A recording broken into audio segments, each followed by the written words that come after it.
प्राप्त प्रसंगी प्राप्त वेळी प्राप्त स्थळी सेवेसाठी निवडलेला घेतलेला भंग वैराग्याचे मुकुटमणी श्रीमंत संत श्री जगद्गुरु तुकाराम महाराज यांचा सुंदर असा माऊली महावैष्णव ज्ञानोबरायचा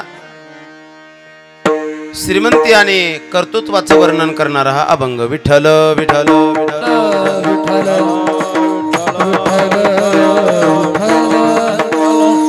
अल्पसा कार्यक्रमाचा परिहार द्यायचा आपल्याला सर्वांना ज्ञात आहे। आपलं पवित्र पुण्यग्राम क्षेत्र श्री क्षेत्र मांडवा या मांडवा या तीर्थक्षेत्रावर प्रतिवर्षीप्रमाणे याही वर्षी भगवान भोलेनाथाचा म्हणजे महाशिवरात्री उत्सवानिमित्त चालत असलेला आपला हा भव्य आणि दिव्य सोहळा यावर्षी आपण तपपूर्ती महोत्सव सोहळा करत आहोत। 12 वर्ष पूर्ण झाले आणि 12 वर्ष पूर्ण झाल्यानंतर त्याला तपपूर्ती सोहळा म्हणतात। सर्व महात्म्यांनी अगोदर सांगितलं, मी त्या खोलात जात नाही। आता तपपूर्ती सोहळा आपण करत आहोत आणि अतिशय उत्साहात अतिशय आनंदानं तुम्ही समस्त गावकरी मंडळी हा उत्सव साजरा करत आहात। मला असं वाटतं जिल्ह्यातला सगळ्यात मोठा उत्सव आहे सध्या आपल्या आता। मी पूर्ण जिल्हाभर फिरतो, पण पूर्ण जिल्हाभर फिरत असताना कीर्तनकार हेच तुम्हाला दुसऱ्या सप्त्यात दिसतील, पण एवढं संघटन एवढे नियोजनता आणि एवढा भव्य समाज मला नाही वाटत कुठं असेल। यदा कदाचित काही ठिकाणी समाज दिसेल तुम्हाला, पण एवढे धावणारे माणसं नाहीत। या व्यासपीठावर जेवढे महात्मे आले त्या महात्म्याचा परत फोन येणं हे या गावचं खरी वैभव आणि खरी श्रीमंती। नाही तर एकदा गेलेला कीर्तनकार पुन्हा फोन करत नाही। पण कुठलाही महाराज असो वापस गेला की रात्री 12 किंवा 1 वाजता मला प्रत्येक महाराजाचा फोन आला। मी रात्री जरी नव्हतो तरी रात्रीच्या महाराजाचा मला फोन आला। आदरणीय ढोक महाराज असतील, आदरणीय अक्रूर महाराज साखरे असतील, या सर्वांचे फोन आले। म्हणले महाराज किती भयान नियोजन म्हणे, किती पकडे म्हणले असं सर्व मंडळीची या कार्यक्रमावर। आश्चर्य व्यक्त करावं आदरणीय ढोक महाराजांनी, ज्यांच्या पुढे लाखोचा समाज दररोज असतो, एक दिवस नाही राहत, दररोज लाखोचा समाज असतो। त्या महात्म्याच्या मुखातून आलेले शब्द ते म्हणाले, महाराज एवढं संघटन एवढे तरुण आणि एवढे धाव धाव करणारी मंडळी मी खरंच नाही पाहिले। हा त्यांनी दिलेला आपल्यासाठी आशीर्वाद होता आणि हा आशीर्वाद ज्या दिवशी त्यांनी दिला त्याच दिवशी आपला कार्यक्रम सार्थक झाला। त्याच्या पुढे बोलू, परमपूज्य गुरुवर्य आचार्य हरिचैतन्य स्वामी महाराज सारख्या महात्म्याने इथे येऊन कथा करावी हे गावाचं वैभव आहे। काय कमी आहे आता सांगा या कार्यक्रमात? कुठलीही कमतरता नाही। कमतरता एकच आहे फक्त, आजचे प्रकाश साठेनं चाट मारली म्हणून आज मी तुमच्या समोर आहे। पण मलाही आनंद आहे की प्रकाश महाराज साठेनं चाट मारली, कारण या तपपूर्ती सोहळ्यात मला उभं राहायचं भाग्य सद्भाग्य लाभलं हे माझ्या जीवनातलं भाग्य आहे। आता मी खरंच सांगतो तुम्हाला, आता मला कीर्तन करायची अजिबात इच्छा राहील नाही इथून पुढं। तुम्ही म्हणले तरी मी करणार नाही। का करणार नाही? कारण माझं आता स्वप्न पूर्ण झालं। कारण तपपूर्ती सोहळ्यामध्ये एकदा कार्यक्रम केला होता, काय राहिलं? माणसाला तर अपेक्षा असतात, आता अपेक्षा खऱ्या अर्थानं माझ्या संपल्या। आता मला काही फार अपेक्षा नाही। अपेक्षाने कीर्तन उठाव, ते रंगाव, तुम्ही टाळ्या वाजवाव, ही तर पुढची अपेक्षा अजिबात राहिली नाही। काय टाळ्या वाजवायच्या माझ्यासाठी? मला काही गरज नाही त्याची। का? कारण हा तुम्ही एवढा सुंदर सोहळा केला ना, या सोहळ्यानं तुम्ही आनंद आहे माझ्या मनामध्ये, त्याच्यापेक्षा काय असावं। आणि या कार्यक्रमासाठी उपस्थित असलेले सर्वच माझे गुणीजन मंडळी, महाराष्ट्रात ज्यांचं वादनामध्ये अतिशय सुंदर नाव आहे, ज्यांच्या वाजवण्यानं मृदंग धन्य होतो, असे आदरणीय निवृत्ती महाराज कदम एवढं वाजवतात एवढं वाजवतात एवढं वाजवतात की आम्हाला गाऊ सुद्धा देत नाहीत। ते का गाऊ देत नाही? कारण पाटील तेवढं खाऊ घालतात। अतिशय गोड निवृत्ती महाराज या ठिकाणी गेल्या 10 वर्षापासून या ठिकाणी आता सेवा देतात, त्यांना धन्यवाद। अतिशय गोड गायन ज्यांचं आपण ऐकत आहोत, अतिशय गोड गायन आदरणीय माझे जीवलग मित्र, माझे अतिशय जवळचे मित्र आदरणीय गोविंद महाराज शिंदे, त्यांचाही आपण आवाज ऐकत आहोत। खऱ्या अर्थानं गोविंद महाराज आणि निवृत्ती महाराज हे भरत महाराज आपल्याला भेटणं हे आपलं भाग्य आहे। गोविंद महाराज या ठिकाणी उपस्थित आहे, त्यांनाही धन्यवाद देतो मी। दुसरे जे गायक आहेत ते माझे ज्येष्ठ गुरुबंधू आहेत, स्वामीजीचे पहिले शिष्य आहेत, ते आदरणीय माझे ज्येष्ठ गुरुबंधू, माझ्यावर जीवापाड प्रेम करणारे भरत महाराज, ते सुद्धा या ठिकाणी उपस्थित आहे। आणि या कार्यक्रमावर विशेष ज्यांचं प्रेम आहे ते समस्त जागदरी मंडळी, म्हणजे संदीप भाऊ, या गावाचं पहिल्यापासून या सप्त्यावर प्रेम आहे आणि त्यांच्या या प्रेमामुळेच हा सप्ताह बऱ्याच प्रमाणात आपला हा सक्सेस झाला। तसेच आदरणीय माझे जीवलग मित्र सतीश महाराजांचे हे सर्व गोड वारकरी, आदरणीय गजानन महाराज खोरणेंचे हे गोड वारकरी व सर्वच गुणीजन मंडळी, सर्वांना धन्यवाद व्यक्त करतो। सर्वांचं नाव आता काही घेणं शक्य नाही, सर्वांचं नाव घेतल्यापेक्षा फक्त एकाचंच नाव घेतो, आदरणीय पाटील बस। पाटलाचं नाव आलं म्हणजे यतिगाईचंही नाव नाही घेतलं तरी राग नाही, पण पाटलाचं जर नाव नाही घेतलं तर यतिगाई मला नंतर काय करतील, त्रास देतील. आमच्या पाटलाचं नाव नाही घेतलं तुम्ही, पाटील तुमचे नाही, पाटील सर्वांचे आहेत, कारण ते गावचे पोलीस पाटील आहेत. असो म्हणून ते सुद्धा या ठिकाणी उपस्थित आहे. सुंदर साऊंड सिस्टीम आणि मला हार्मोनियमची साथ करण्यासाठी आज बसलेला माझा सर्वात छोटा गुरुबंधू धनुदादा ते सुद्धा या ठिकाणी उपस्थित आहे. मला गजूभाऊ म्हणले होते, बाबा एखादा हार्मोनियम वादकांना हो मजा वाटते थोडी कीर्तनात, ते आज मी भरून काढलं. म्हणून अतिशय सुंदर सोहळा आपण संपन्न करत आहोत. ऐका, कशाच्या निमित्तानं आपण सोहळा संपन्न करत आहोत? ज्या महात्म्याचा हा सोहळा आहे त्या महात्म्याबद्दल, त्या देवाबद्दल 2 मिनिटं बोलणं गरजेचं आहे. ऐका, हा महाशिवरात्र उत्सव सोहळा आहे, हे महापर्व आहे मायबाप हो.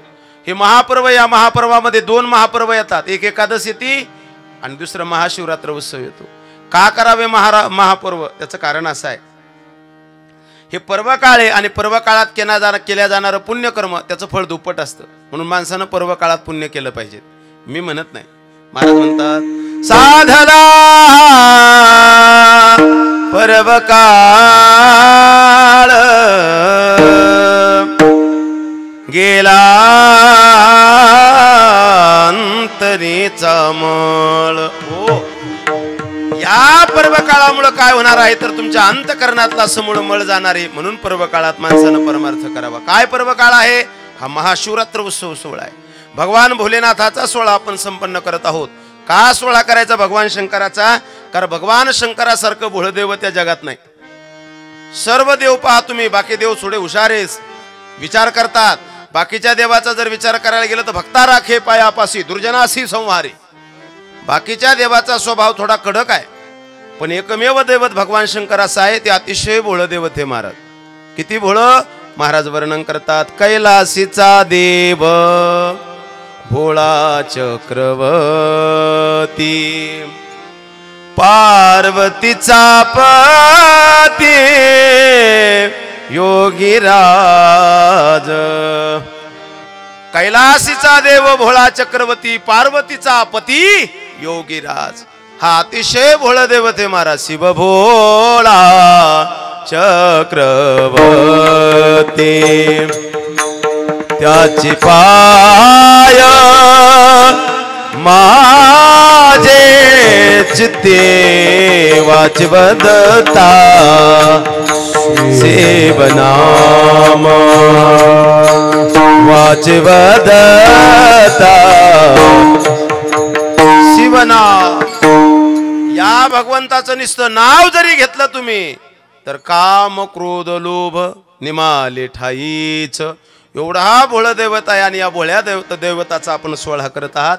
आपण खऱ्या अर्थानं तुम्ही गावकरी भाग्यवान आहात. म्हणून सर्व ज्यांनी आत्तापर्यंत अतिशय सुंदर पंक्ती दिल्या त्या सर्व अन्नदात्यांना धन्यवाद. ज्यांनी कीर्तन सौजन्य घेतलं, ज्यांनी दान धर्म केला, त्या सर्वांना धन्यवाद व्यक्त करतो. आणि वेळ न गमवता मी बाकी काहीच बोलणार नाही, फक्त अभंगाचं चिंतन सांगणार आहे. आज अभंग तुम्हाला जोपर्यंत पटत नाही, जोपर्यंत रुचत नाही, जोपर्यंत तुमच्या अंतकरणात पोचत नाही, तोपर्यंत मी थांबणार नाही. आणि अभंग अतिशय सुंदर प्रमाणात तुम्हाला समजून सांगणार आहे. एकदा गोड भजन करा. विठ्ठल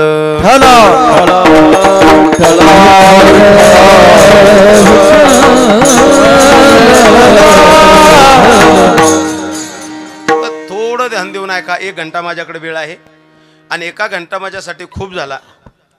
1 घंट्यामध्ये मी अभंगाचं चिंतन जेवढं होईल तेवढं सांगण्याचा प्रयत्न करतो. ऐका मायबाबा, अभंग श्रीमंत श्री जगद्गुरु तुकोबारायचा आहे.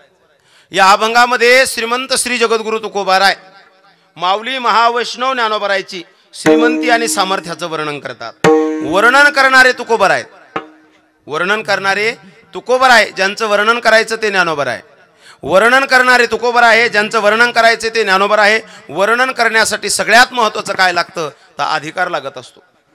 बरं गुरुजी, कोणी कोणाचं वर्णन करू नये. वक्ता उभा राहिला की त्या बोलणाऱ्याला वर्णन करता आलं पाहिजे, पण वर्णन करणारा अधिकारी लागत असतो आणि ज्याचं वर्णन करायचं तोही अधिकारी लागत असतो. अन्यथा वर्णन करणाराही नरकाला जातो आणि ज्याचं वर्णन चाललं त्याचं तोही नरकाला जातो. शास्त्रामध्ये वर्णन करणारा फार महत्वाचा आहे. मग वर्णन करणारा जितका महत्वाचा आहे, वाक्य ऐका माझं, तितकाच महत्वाचा ज्याचं वर्णन करायचं तोही सुद्धा आहे. यदा कदाचित वर्णन करणारा जरी महत्वाचा आणि मोठा असला, पण ज्याचं वर्णन करायचं तो जर हलकट असला तर वर्णन करणाऱ्याला किंमत राहत नाही. काय बोललो मी?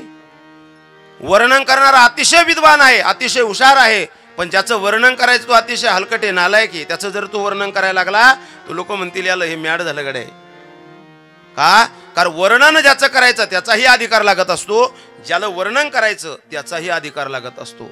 तुम्हाला कळणार नाही किंवा कळलं असेल तरी मी एक गोड त्याचं फोडून उदाहरण देतो तुम्हाला, थोडं ध्यान द्या. आता शास्त्रामध्ये विषय आणि वक्ता नावाचं प्रकरण आलेलं आहे. मी आज काहीच बोलणार नाही, अभंगच बोलणार आहे. आज विषय आणि वक्ता नावाचं प्रकरण आलेलं आहे. जितका विषय चांगला असावा लागतो तेवढाच वक्ताही चांगला असावा लागतो. गणितचा जर विषय असेल तर तेवढा शिकवणाराही तितका वक्ता दमदार असावा लागतो. नाही तर त्याला गणितात काहीच कळू नाही. त्या मुख्याध्यापकांना सांगितलं सर आता गणित शिकवा, ते म्हणले मला काहीच येत नाही. विद्यार्थी नापास होतील सगळे. म्हणून विषय जितका चांगला असतो ना तेवढा वक्ताही चांगला लागतो. कोटी सांगतो ध्यानात ठेवा, ऐका. जितका विषय चांगला लागतो, शिक्षक विषयच ऐका गुरुजी मंडळी, जितका विषय महत्वाचा तितकाच वक्ता महत्वाचा असावा लागतो. कधी कधी असं होतं, ध्यान देऊन ऐका, कधी कधी असं होतं की वक्ता महत्वाचा असतो, विषय महत्वाचा राहत नाही. नंबर 1. नंबर 2, कधी कधी वक्ता महत्वाचा असतो, विषय महत्वाचा नसतो. कधी कधी विषय महत्वाचा असतो, वक्ता महत्वाचा राहत नाही. कधी कधी विषयही महत्वाचा नसतो आणि वक्ताही महत्वाचा नसतो, पण कधी कधी विषयही महत्वाचा असतो आणि वक्ताही महत्वाचा असतो. ध्यान देऊन ऐका. कधी कधी असं होतं की वक्ता अतिशय सुंदर असतो पण विषय अतिशय साधारण भेटतो. उदाहरणार्थ, काशीहून एक महात्मा MA PhD करून वेदांत आणि उपनिषदावर एका गावात आला, मारुतीच्या मंदिरावर आला. मारुतीच्या मंदिराला आल्यानंतर लोकांनी विचारलं काय महाराज शिक्षण काय झालं? म्हणले MA झालं, PhD झालं. म्हणले न्यायशास्त्रावर PhD केली. म्हणले मी. सगळे मुलं म्हणले मग तुम्हाला बोलता येत असेल? म्हणले हो. म्हणले मग बोलता का? म्हणले हो. म्हणले आणू का माईक मंदिरातून? म्हणले आणा. पोरायन माईक आणला महाराज जवळ द्याला. म्हणले पोरं माईक द्याला पण बोलायचं काय? काय बोलायचं तिथं सांगा. म्हणले काही बोलायचं नाही. संध्याकाळी आमच्याकडं सुरेखा पुणेकरच्या दणदणीत लावण्या आहेत, तुम्हाला बोलल्या जाते म्हणल्यावर तेवढी एकदा सूचना द्या चांगली दणक्यात. मुद्दा संपला पहिला. ध्यान देऊन ऐका. मला सांगा वक्ता सामान्य आहे का? पण विषय सामान्य आला. कधी कधी असं होतं की वक्ता चांगला असतो पण विषय सामान्य भेटतो. चला नंबर 2, कधी कधी असं होतं की विषय चांगला असतो पण वक्ता सामान्य भेटतो. काय झालं, एका ठिकाणी फार सुंदर कार्यक्रम चालू होता आणि सहज मी रस्त्यानं चाललो तो कार्यक्रम पाहिला. कार्यक्रम एवढा सुंदर होता. तो वक्ता बोलत असताना व्यसनावर बोलत होता. दारू पिऊ नका, गांजा पिऊ नका. अरे अनेकांचे संसार उद्ध्वस्त होतात. आणि बोलता बोलता सुंदर गाणंही म्हणायचा. कोण? तो वक्ता. तो बोलू लागला, हा दारू गांजा मत पिया रो, अकल गुंग हो जाती है. फार गोड चिंतन करू लागला. दारू गांजा मत पिया रो, अकल गुंग हो जाती है. अपने पल्लू का दाम खर्च कर, मुख में मिट्टी गिरती है. दारू पिऊ नका गड्या. अरे चांगलं नाही हे बोलणं, चांगलं नाही हे वागणं. इतका पोटाच्या आतडे तुटूस्तर बोलू लागला. कोण? तो माणूस. मी तो कार्यक्रम ऐकला आणि कार्यक्रम ऐकल्यानंतर म्हणलं एवढा जर समाज आहे, एवढं जर सुंदर बोलणारा माणूस असेल तर 100%च्या जास्त तर नाही पण 25% लोक दारू सोडतात. तेवढ्याच ताकदीनं बोलायचा, कधी उभा राहायचा, कधी गाणं म्हणायचा, कधी या साधूचा पुरावा द्यायचा, कधी त्या साधूचा पुरावा द्यायचा आणि मोठ्या मोठ्यानं बोलायचा, मोठ्या मोठ्यानं गायचा. कार्यक्रम संपल्याबरोबर मला असं वाटलं एवढं जर सुंदर वक्ता बोलला, मला एक सांगा विषय चांगला का खराब? चांगला. एवढा जर विषय चांगला सांगितला या वक्त्यानं तर याला धन्यवाद देणं आपलं काम आहे. शास्त्र असं सांगतं कृतज्ञता व्यक्त केली पाहिजेत. म्हणून मी असा बाहेरून त्या वक्त्याजवळ आलो आणि त्याच्या हातात हात द्याला. म्हणले महाराज अहो काय बोलता राजा? म्हणलं तुम्ही या तुमच्या या वक्तृत्वानं नक्की तर 25% लोक दारू पिणार नाहीत. मला आनंद झाला. धन्यवाद हो महाराज. हातात हात द्याला आणि तो महाराज बोलला मला, संजय भाऊ, तो महाराज बोलला मला आणि बोलला काय? म्हणले महाराज आपण दररोजच काम आहे आपलं हे. काय म्हणला तो? नाही वाक्य पुढे आहे अजून, इतक्या लवकर असू नका. महाराज हे आपलं दररोजचं काम आहे असं बोलणं आणि त्याच्या तोंडातून दारूचा वास येणं संगच, हे वाक्य आहे पुढचं. असा दारूचा वास आला, असा दारूचा वास आला. म्हणलं का हो राजा तुम्ही तर दारू पिले? हा तुम्ही तर दारू पिऊन बोलता. त्यावेळेस तो पुढचं वाक्य बोलला. ते म्हणले महाराज खरं सांगू का दमच लागत नाही पेल्याशिवाय. दमच लागत नाही म्हणले दारू पेल्याशिवाय, त्यामुळे प्यावाच लागते. मला एक सांगा, वक्ता विषय चांगला का खराब साहेब? पण वक्ता कधी कधी असं होतं की विषय चांगला असतो पण वक्ता चांगला नसतो गड्या. पण कधी कधी असं होतं की विषयही चांगला नसतो आणि वक्ताही चांगला नसतो. म्हणले महाराज काय पिक्चर लागला, म्हणले कोणता? म्हणले सैराट. हा विषयही चांगला नाही आणि हा वक्ताही चांगला नाही.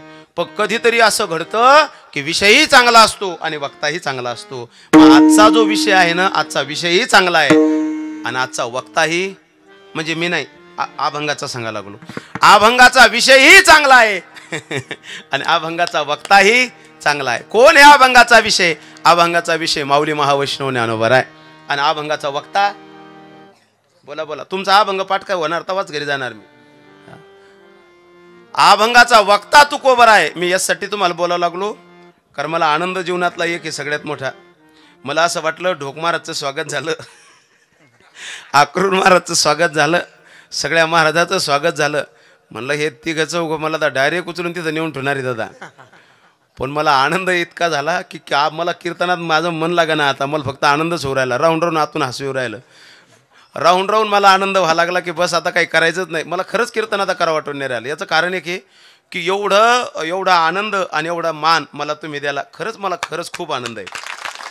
तिथून फटाके फुटत होते, तिथून फुलं माझ्या अंगावर पडत होते, याच्यापेक्षा काय मान असेल. मी तुमच्या गावात तप पूर्ण केलं, ते तप माझं खऱ्या अर्थानं पूर्ण झालं. आता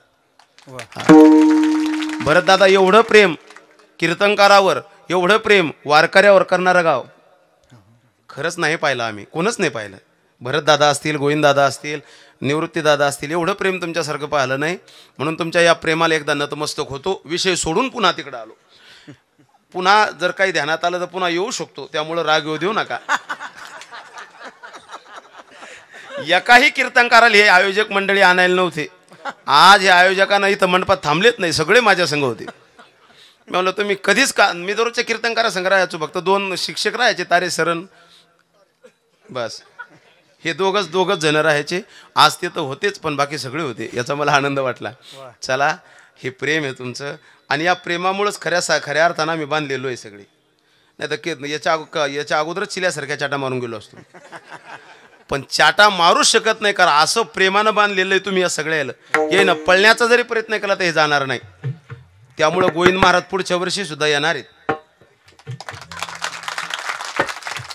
हे कोणीच तुम्हाला सोडणार नाही, निवृत्ती महाराज नाही, भरत महाराज नाही आणि मी संदीपन जागदरी आमचं तर ठरलेलंच आहे. आम्ही वटीतच आलो तुमच्या आता, त्यामुळे आता काही वेगळं काही म्हणायचं काम नाही. चला असो, विषय परत तिकडे जाऊ देत नाही. विषय आणि वक्ता फार महत्वाचा आहे. आजचा जो अभंगाचा विषय आहे तोही सुंदर आहे आणि अभंगाचा वक्ताही सुंदर आहे. अभंगाचा विषय साक्षात माऊली वैष्णव ज्ञानोबर आहे आणि अभंगाचा वक्ता साक्षात तुकोबर आहे. ते तुकोबर आहे महाराज. अरे मित्राचं वर्णन करल्यात काय नवल आहे? मित्राचं वर्णन करल्यात नवल नाही. अरे त्या काळातले कट्टरवैरी माझ्या तुकोबरायचं वर्णन करतात. कट्टरवैरी वैर्यानं वर्णन करावं कोणाचं? तुकोबर आहे. तुकाराम तुकाराम तुकाराम तुकाराम तुकाराम तुकाराम तुकाराम तुकाराम वर्णन करतात त्या काळातले कट्टरवैरी. अरे मित्राचं वर्णन करल्यात काय नवल आहे? मित्र तर मित्राचं वर्णन करतच असतो, पण त्या काळातला कट्टरवैरी असणारा रामेश्वर भट्टानं म्हणावं तुकाराम तुकाराम नाम घेता कापियम. तुकाराम तुकाराम नाम घेता कापियम. धन्य तुकोबा समर्थ, धन्य तुकोबा समर्थ. हो, त्या काळातल्या कट्टरवैरी असणाऱ्या रामेश्वर भट्टानं माझ्या तुकोबरायचं वर्णन करावं. याच्याहून वर्ण अंदाज करा की तुकोबरायचा अधिकार किती मोठा आहे. ऐका पुढे आता. ते तुकोबराय ज्ञानोबरायचं वर्णन करतात, पण का करतात? कुणीही कुणाचं निरर्थक वर्णन करत नाही. मी गेल्या 1 घंट्यापासून गावाचं वर्णन करायला लागलो. जो कीर्तन करायला तो वर्णन करतो, निरर्थक आहे का? कोणीही कोणाचं निरर्थक वर्णन करत नाही. इथं निरर्थक काहीच होत नाही. माझं वाक्य आहे का? इथं प्रत्येक गोष्टीला कारण लागत असतं. काय लागतं? प्रत्येक गोष्टीला कारण लागतं. इथं मरायचं असलं त्याला सुद्धा कारण लागतं. मरायला सुद्धा कारण लागतं. विनाकारण माणूस मरत नाही. म्हणले काय झालं? अहो म्हणले ते कोरोना झालता ना म्हणून गेले. कारण आहे. काय झालं? अहो म्हणले ते अपघात झालं ना म्हणून गेले. काय झालं? अहो म्हणले अटॅक आलं ना म्हणून गेले. मरायचं असेल त्याला सुद्धा कारण लागतं दादा हो. मग अंदाज करा, तुकोबराय सारखा महात्मा जर ज्ञानोबरायचं वर्णन करत असेल तर काहीतरी कारण असेल. विनाकारण काहीच होत नाही. विनाकारण या जगात काहीच होत नाही. मी आत्ता मागच्या महिन्याला एका ठिकाणी सप्त्यात होती तर भांडणं झाली. सप्त्यात भांडणं झाले. सप्त्यात भांडणं झाल्यानंतर मी विचारलं का काहून झाले? ते म्हणले विनाकारण झाले. म्हणलं विनाकारण? अरे काहीतरी कारण असेल ना. हो ना म्हणले महाराज विनाकारण झाले. अरे म्हणले काय कारण सांगा ना, काहीतरी भांडण काहून झाले? म्हणले विनाकारण झाले. अरे म्हणले विनाकारण भांडणं होत नाहीत. म्हणले महाराज देवा शपथ सांगतो विनाकारण झाले. मला हा इतका ठामेठोक सांगा लागला, विनाकारण कसं भांडणं येतील? मी म्हणलं विनाकारण भांडणं होत नाही, खरं सांग ना. म्हणले महाराज तुम्हाला कळत नाही का? अरे म्हणलं मग सांग ना बाबा. अहो म्हणले रात्री पार ह्याचा विना होता. म्हणले 1:30 वाजता त्याचा टाइम बदलणार होता, तो पुढचा आला नाही म्हणून त्या मायकातून त्याला शिव्या द्याल्या म्हणून भांडणं झाली. कशाचे भांडणे सांगा आहे? मग कोणत्याही गोष्टीला विनाकारण या जगात काही होत नाही. तुम्ही सुद्धा मंडपात आलात ना, काय कारण? म्हणले तपपूर्ती सोहळा आहे म्हणून आम्ही इथं आलो. विनाकारण या जगात काहीच होत नाही गड्या हो. मग तुकोबराय सारखा महात्मा, एवढा विद्वान महात्मा, ज्ञानोबराय सारख्या महात्म्याचं जर वर्णन करतो तर विनाकारण वर्णन करणारच नाही. का वर्णन करतात? परंपरेने आलेला दृष्टांत आहे. काय झालं? एक साधक, एक माणूस आपल्या संसारामध्ये नाना कटकटीनं त्रस्त झाला.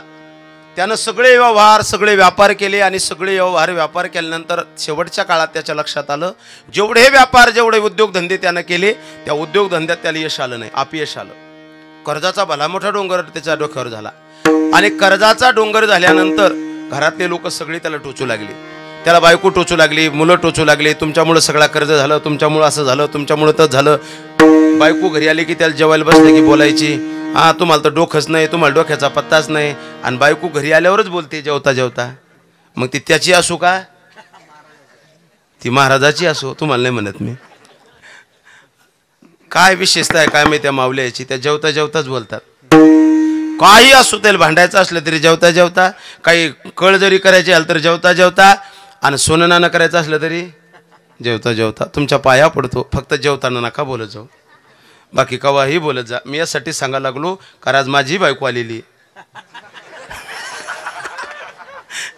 ऐका ना, म्हणून जेवताना बोला जाऊ नका, बाकी मग कौरकही बोला जा, कारण तेवढाच एक आनंदाचा क्षण असतो. मी हे सगळ्याला सांगायला लागलो मावल्यांना, जेव द्यायचा त्यांना. चला मी काय बोलायला लागलो. विठ्ठल विठ्ठल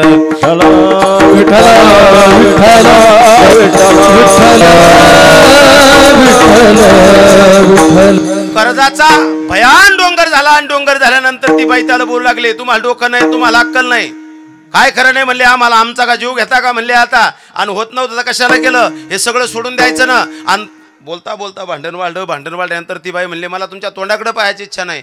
आणि बोलता बोलता भयान भांडणं वाढलं आणि ते म्हणले तुम्ही मला अजिबात दिसले नाही चालते. पोरगं बोललो, या संसारातला एक नियम हा कायम ध्यानात ठेवा, कायम ध्यानात ठेवा. जोवरी चळ नका तोवरी म्हणती माझा.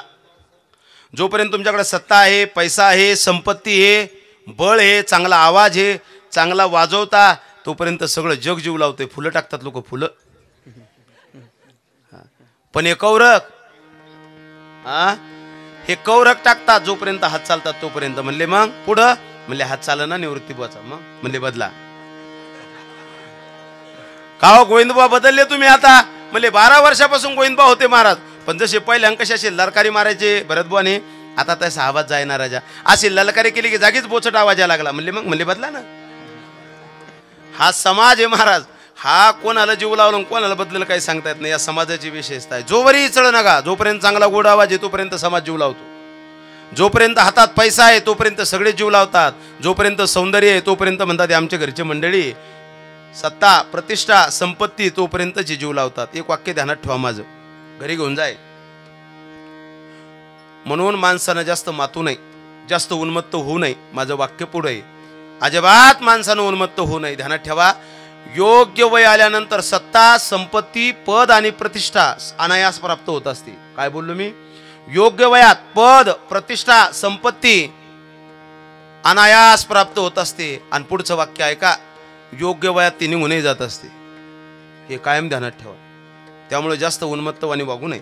सध्या जेवढे कीर्तनकार आले त्यांचे पद, प्रतिष्ठा आणि संपत्ती ही सध्या त्यांच्या ताब्यात आहे. मग त्यांच्या सध्या ताब्यात आहे, ती कायम राहील का? जशी ते तिचं येणं सत्य आहे तसं जाणंही सत्य आहे. म्हणून वयस्कर माणसांना विनंती आहे माझी की जसे तुम्ही वैभवात वैभव तुमच्याकडे आलं तसं तुमच्या हातातलं वैभव जाणार आहे, हे कायम ध्यानात ठेवा. म्हणजे म्हातारपणात दुःख होत नाही. ऐका, मी पुढं बोलायला लागलो, ती बायको बोलायला लागली. बोलता बोलता बोलता बोलता भांडणं विकोपाला गेले. म्हणले तुम्ही अजिबात थांबू नका घरात. आणि त्याने विचार केला, आता मेल्याशिवाय पर्याय नाही. हा संसार आहे महाराज. हा संसार तोपर्यंत जीव लावतो जोपर्यंत आपल्या हातात सगळे. नाही तर कोरोनाच्या काळात आपण सगळ्या ह्याचं पाहिलं. सख्या बायका आहे ना, सख्या बायकोनं तुमच्या काय केलं तर बांबूनं भाकरी पुरवल्या. बांबूनं बांबूनं भाकरी पुरवल्या. म्हणले अशा बांबूत ते डबा गुतवायचं आणि सांगितलं मालक तुम्हाला पॉझिटिव्ह झालेले, तुम्ही आत राहा. कुठं? आतल्या खोलीत, बाहेर येऊ नका म्हणले. आणि आम्हाला बेजार करू नका. आणि भाकरी बांबूत गुतवायच्या आणि बांबू असा हात घालायचा त्याच्यातून खिडकीतून. आणि विचारायचे बायको आल्या का? ते म्हणायचे येऊ दे ना. आल्या का? येऊ दे ना अजून. सक्के बायको. एक ह्या बायका आहे आणि एक ती बायको होती. प्रभू रामचंद्र वनवासात चालल्यानंतर प्रभू रामचंद्राने सांगितलं, सीते वनवास मला झालेला आहे. माझ्या सावत्राईनं मला वचन घेतलं माझ्या बापाकडून की 14 वर्ष रामानं वनवासात जावं. सीता वनवास मला झालेला आहे, तू बाबाची सेवा कर, तू घरी राहा, तू या राजवाड्याचं वैभव भोग. त्यावेळेस ती बायको होती. ती बायको एका शब्दात बोलली काय? हा निरोप कसला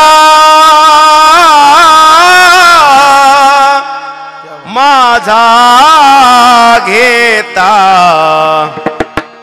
जिथे राघव तिथे सीता. निरोप कसा घ्यायला लागले महाराज? जिथं माझा नवरा असेल तिथं मी राहील. हे फक्त रामायणात ऐकायचं, कोरोनाच्या काळातलं ऐकायचं नाही. बायकोनं बोलल्यानंतर, मुलानं बोलल्यानंतर उदास झाला आणि तो माणूस आत्महत्या करायला चालला. आणि आत्महत्या करण्यासाठी एका दरीत त्यानं उडी मारायची, तेवढे त्या महात्म्यानं धरलं. अभंग सांगायला लागलो. पक्क धरलं महात्म्यानं. महात्मा म्हणला काय जीव द्यावा लागला? म्हणले महाराज एवढं दुःख आहे, एवढं संकट आहे, अजिबात माझ्या जीवनामध्ये आनंद नाही, म्हणून मी आता काय करायला लागलो? आत्महत्या करायला लागलो. असं बोलल्यानंतर महात्म्यानं हात धरला आणि सांगितलं, अरे किती महत्भाग्यानं शरीर भेटलं तुला. गोस्वामी रामायणात वर्णन करतात. बडे भाग से मानुस तन पावा, सुर नर दुर्लभ ग्रंथ ही गावा. मंगल भवन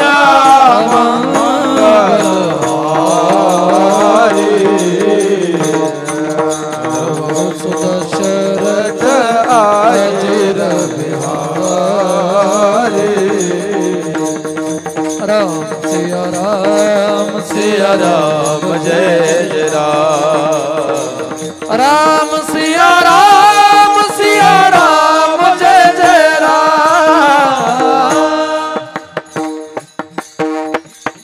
गोस्वामी वर्णन करतात आपल्या रामायणामध्ये. ओ बडे भाग से मानुस तन पावा,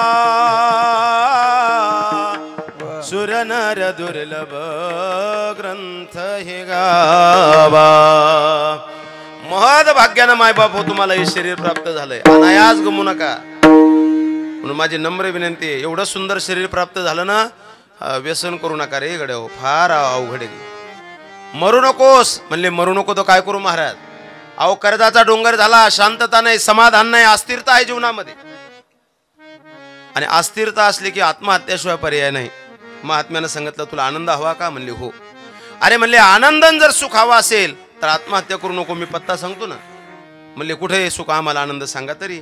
अरे म्हणले सुख वसे ते ठाई बहुपायी संताची जा. अरे तुला सुख हवा असेल तर महात्म्याच्या सानिध्यात जाय. ते तुला सुख देतील, आनंदापर्यंत घेऊन जातील असं बोलल्यानंतर तो म्हणाला, या जगाच्या पाठीवर असा कोण महात्मा आहे की तुम्हाला सुखापर्यंत घेऊन जाईल? त्या जंगलातल्या महात्म्यानं सांगितलं, एकच महाराज या जगाच्या पाठीवर, त्या महात्म्याचं नाव आहे माऊली महावैष्णव ज्ञानोबा राय. तू त्या माऊली महावैष्णव ज्ञानोबाराकडे जाय आणि तिथं त्यांना सुख माग, ते सुखरूप करतील तुला. म्हणले महाराज नक्की करतील ना? म्हणले हो 100%. आणि तो साधक, तो वैष्णव, त्याला आनंद झाला आणि तो आनंदाच्या भरात आळंदीकडे त्यानं वाटचाल सुरू केली. त्याच्या अंतकरणात आनंद होतं की आळंदीत गेलो की मला ज्ञानोबराय भेटणार आणि मला आनंद भेटणार, मला सुखरूप होणार, मला सुख भेटणार. म्हणून आनंदाच्या भरात नाचत नाचत नाचत नाचत तो दरकोस दर मुक्काम करत आळंदीत आला. आणि आळंदीत आल्यानंतर त्या महाद्वारात आला. आणि महाद्वारात आल्यानंतर ऐका, आतून एक माणूस आला, त्यानं जाहीर केला. म्हणले का हो, आहेत ना ज्ञानोबराय? आत आहेत ना ज्ञानोबराय? असं बोलल्यानंतर आतल्या माणसाच्या डोळ्यात पाणी आलं. सांगू लागला, भाऊ आता ज्ञानोबराय राहिले नाहीत. ज्ञानोबरायनं समाधी घेतली, तुम्हाला येता येता खूप उशीर झाला, आता ज्ञानोबराय नाही राहिले. हे ऐकल्यानंतर त्याला दुःख झालं. ज्या आनंदानं, ज्या उत्साहानं मी आलो होतो, ते ज्ञानोबराय जर राहिले नसतील तर आता माझं दुःख कोणापुढे सांगावं? चला म्हणले, आलो तर आता ज्ञानोबरायच्या समाधीवर डोकं ठेवू. माणसाला दुःख झालं की माणसानं दोनच लोकायला सांगावं. ऐकताना सगळे, माणसाला दुःख झालं की माणसानं दोनच लोकायला सांगावं, एक युवा ह्याला आणि एक जावयाला. चुकलं का माझं? दोनच लोकायला सांगावं, एक देवाला सांगावं आणि दुसरं साधूला सांगावं. हे दोनच लोक तुम्हाला सुखापर्यंत घेऊन जाऊ शकतात. ज्ञानोबरायच्या समाधीवर डोकं ठेवून म्हणले ज्ञानोबरायला सांगू. म्हणून तो रडत रडत ज्ञानोबरायच्या समाधीजवळ गेला आणि ज्ञानोबरायच्या समाधीवर त्यानं डोकं ठेवलं, मस्तक ठेवलं आणि रडू लागला. आणि ज्ञानोबरायला बोलू लागला, ज्ञानोबराय अहो आता कोण मला सुख सांगेल, कोण मला आनंद सांगेल, कोण माझ्या जीवनातलं दुःख संपेल, बोला. आणि ज्ञानोबरायला हात जोडून प्रार्थना करू लागला, कही मी उद्धार पावेन, कही कृपा करेल नारायण. ऐसे सांगा तुम्ही संत जन, करा समाधान चित्तमा. काही अशीत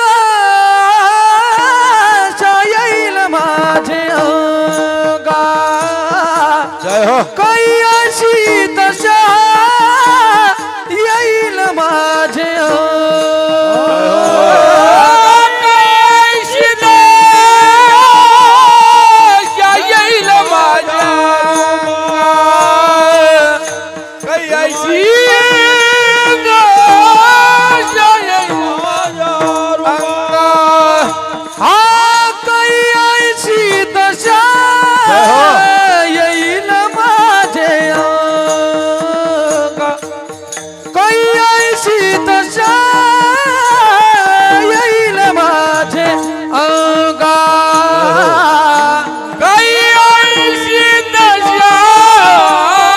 येईल माझ्या काही अशी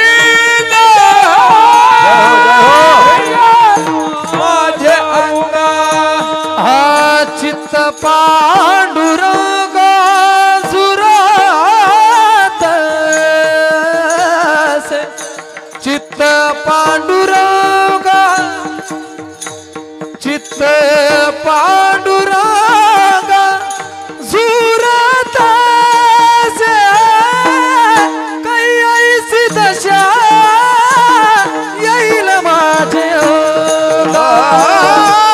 काही ऐसी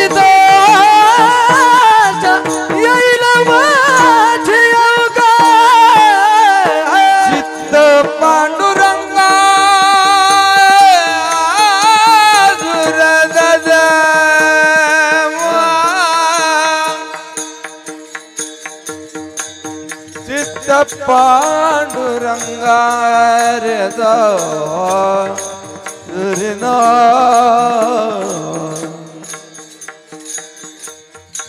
चित्त पांडुरंगा जुरा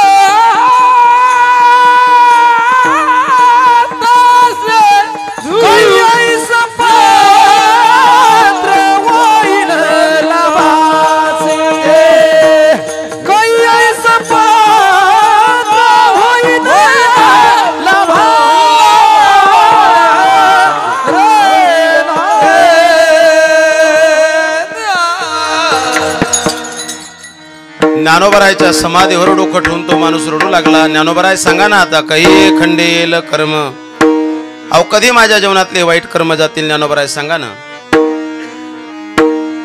आणि हात जोडून प्रार्थना करू लागला की ज्ञानोबराय तुम्ही जर काहीच बोलले नाही तर मी कोणाकडे जाऊ सांगा ना.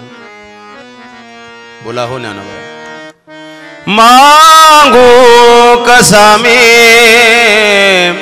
मांगो कोणा, हो माझी व्यथा ही समजावो कोणा. आहे उभा बगदारी तुझ्या जाणून घे रे जरा याचना. ओ ज्ञानोबराय थोडी तर याचना समजून घ्या, थोडं तर मला समजून घ्या ज्ञानोबराय. आणि ढसा ढसा रडू लागला आणि रडणाऱ्या माणसाला त्याचं दुःख पाहून ज्ञानोबरायला समाधीत वेदना झाल्या. माझं वाक्य ध्यानात ठेवा. अरे ज्याला दुसऱ्याचं दुःख पाहून दुःख होतं ना त्याला साधू म्हणत जाव. ज्याला दुसऱ्याचं दुःख पाहून ज्याला दुःख होतं ना त्याला साधू म्हणत जाव. आणि ज्याला दुसऱ्याचं दुःख पाहून गुदगुल्या होतात त्याला माणसं म्हणत जाव. माणसाचा स्वभाव म्हणले बरं झालं बरं झालं बरं झालं, हा त्याला तसंच पाहिजे होतं म्हणले, हा बरं झालं म्हणले. याला माणसं म्हणतात. याला काय म्हणतात? याला माणसं म्हणतात. अरे साधू त्याला म्हणत जा दुसऱ्याच्या दुःखात ज्याला दुःख होतं. महाराज वर्णन करतात. पर दुःखे उपकार करे तोय मन अभिमान नानी रे. बस वैष्णव जन तो तेने कहिये पीर पराई जाने रे. त्याला वैष्णव म्हणाव, त्याला साधू म्हणाव. ज्ञानोबरायला दया आली. ज्ञानोबराय म्हणले ए दादा अरे रडू नकोस. सर्वभूती दया हो सर्वभूती दया, सर्वभूती दया सर्वभूती दया, सर्वभूती दया सर्वभूती दया, सर्वभूती दया सर्वभूती दया. साधू मनावे ऐशिया, साधू मनावे ऐशिया, साधू मनावे ऐशिया, साधू मनावे ऐशिया. ओ सर्वभूती दया मनावे ऐशिया, साधू मनावे ऐशिया, साधू मनावे ऐशिया.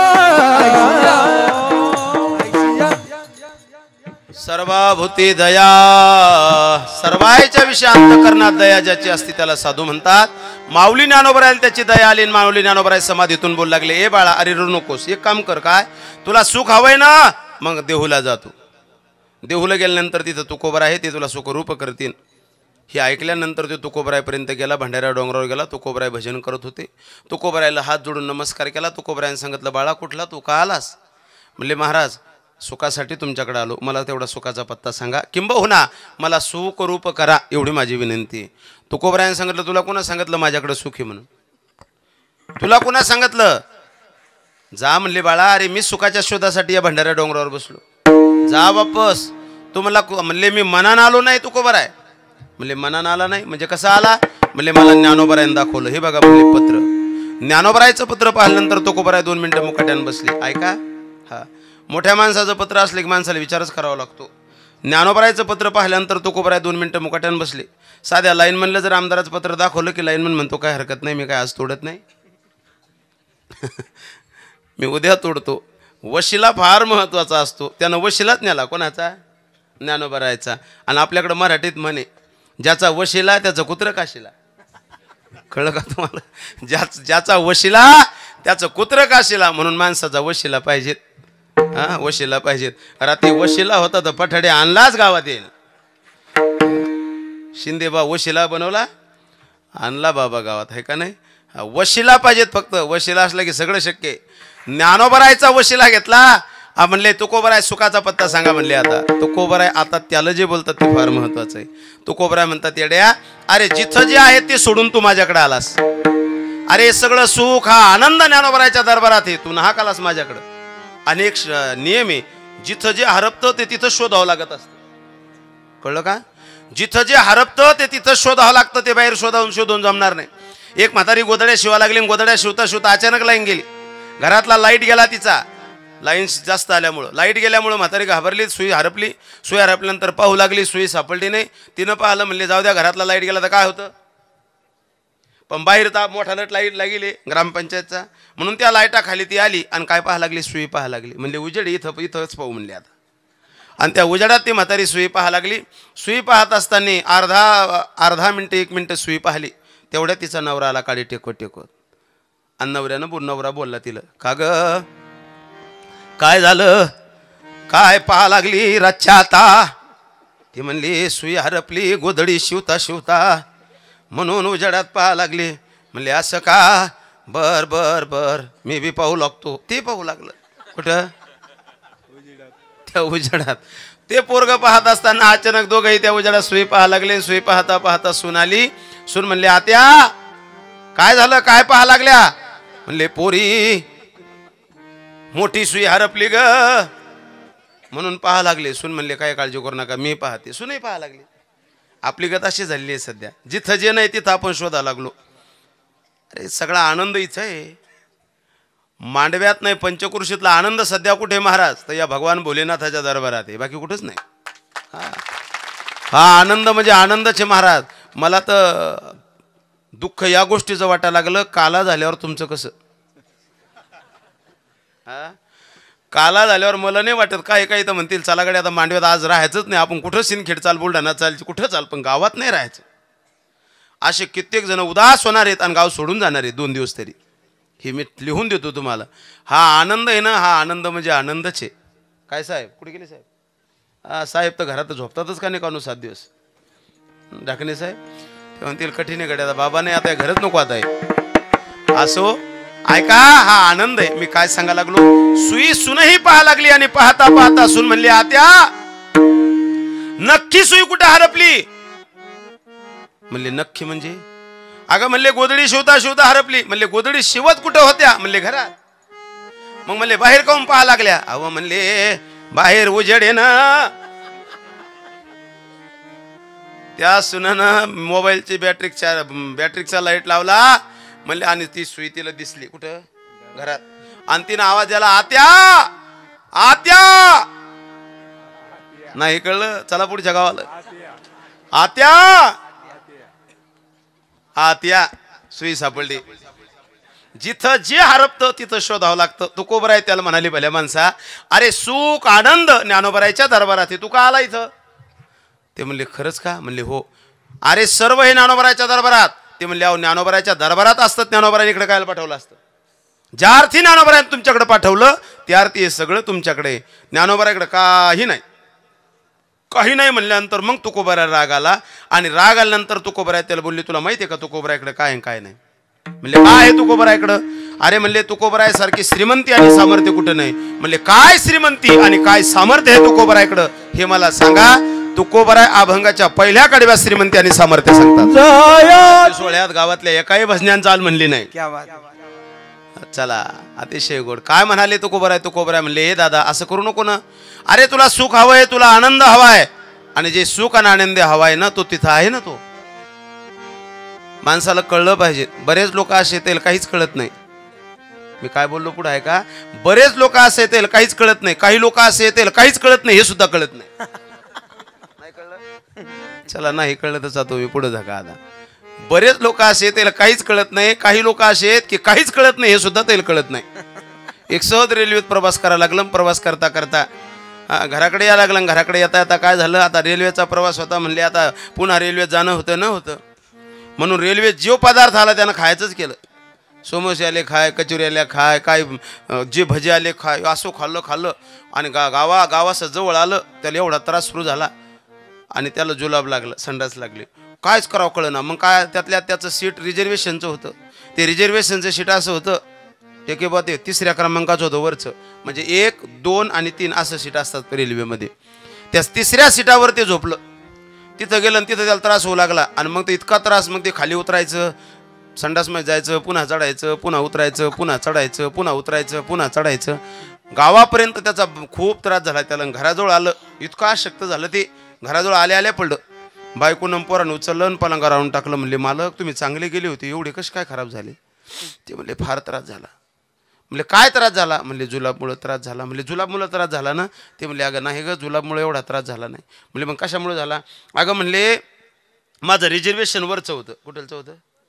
वरच्या सीटवर होतं. म्हणले काय व्हायचं? म्हणले खाली उतरा वर चढा, खाली उतरा वर चढा. हे खाली उतरू आणि चढू चढू खूप त्रास झाला म्हणले. ती बाई बोलता बोलता बोलली, म्हणले मालक अजूनही माणुसकी जिवंत आहे. म्हणले मग? अहो अजूनही माणुसकी जिवंत आहे. तुम्ही एक काम करायचं ना मालक. म्हणले काय? अहो ते खालच्या सीटावर होते, त्याला विनंती करायची की मला जुलाब लागली गड्या, तू थोडा माझ्या सीटावर झोप. लोक चांगले आहेत आजही सुद्धा. लोकांना ऐकलं असतं ना. हां तुम्हाला डोकंच नाही, अक्कलच नाही. ते म्हणले का बस कोणा डोकं काढते म्हणले. हां तुला का अक्कल आहे का म्हणले? मला का कळत नव्हतं का? मला का कळत नाही का? मी मूर्ख आहे का म्हणले? एवढा त्रास वर जाणं खाली येणं, मी मूर्ख आहे का म्हणले? मला काय कळत नव्हतं का म्हणले? मग अहो विचारायचं ना, मग विचारायचं ना. अगं म्हणले येडपट बाई, विचारायला तिथं कोणी लागल ना म्हणले, रिकामा सीट होतं ना म्हणले. ते हे याच्यातलं हे गिऱ्हाईक हे की त्याला काहीच कळत नाही, हे सुद्धा कळत नाही, अशी लोक समाजामध्ये आहे. तो कोपरा म्हणले इतके येडपटवाणी वागू नको. अरे तुला सुख हवंय ना, तुला आनंद हवाय ना? म्हणले हो. अरे मग एक काम कर, ज्ञानोबारायकडे जाय. म्हणले काय हे ज्ञानोबारायकडं? असं म्हणल्यानंतर तो कोबरायनं अभंगाच्या पहिल्या कडव्यात सांगितलं. काय?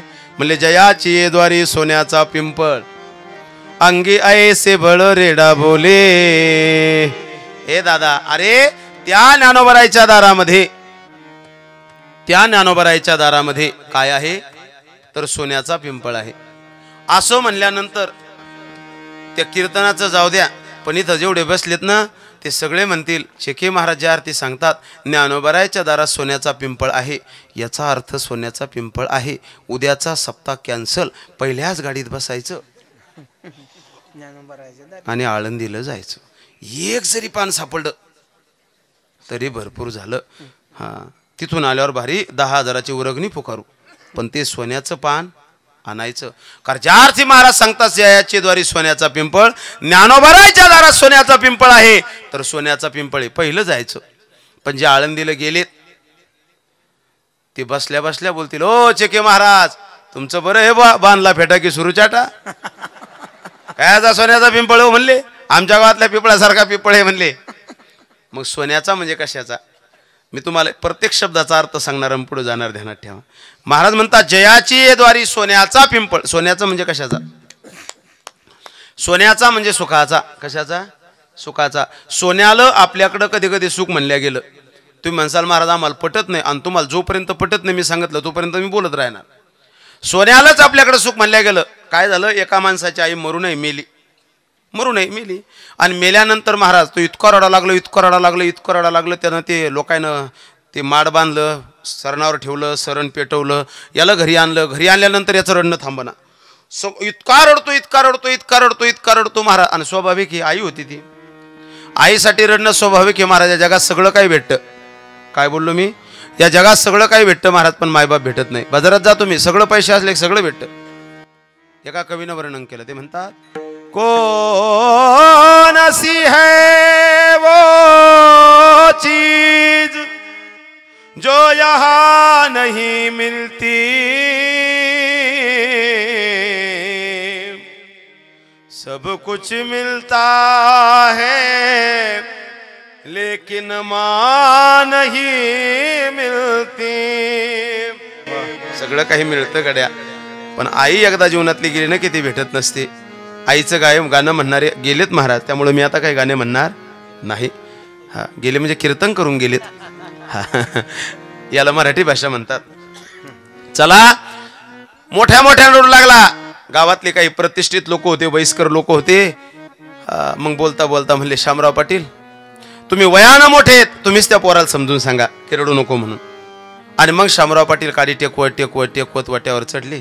अतिशय वयस्कर माणूस, बुजुर्ग माणूस, त्याच्या खांद्यावर हात ठेवला आणि बोलू लागले राजू, हे राजू आवाज दे ना राजू. हा हे पुढचं आलं पाहिजे. राजू अरे रडू नाही, इतकं बी नाही. रडू नाही. अरे ज्याचा जन्म होतो त्याला मरावंच लागतं रे. पिकलं पान पडतं बाळा. काल बाई गेली उद्या मी जाणार आणि परवा तुम्ही सगळे जाणार. हा मंडप रिकामा होणार. चुकलं काय माझं? चुकणार नाही ती. बर धन्यवाद. चला ऐका. अरे रडू नको ए लेकरा.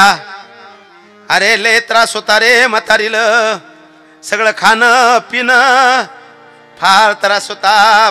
जखमा झाल्या होत्या. म्हातारीचं चांगलं झालं. म्हातारी गेली. म्हातारीचं काय झालं? सोनं झालं. काय झालं? इथं शब्द आहे तो.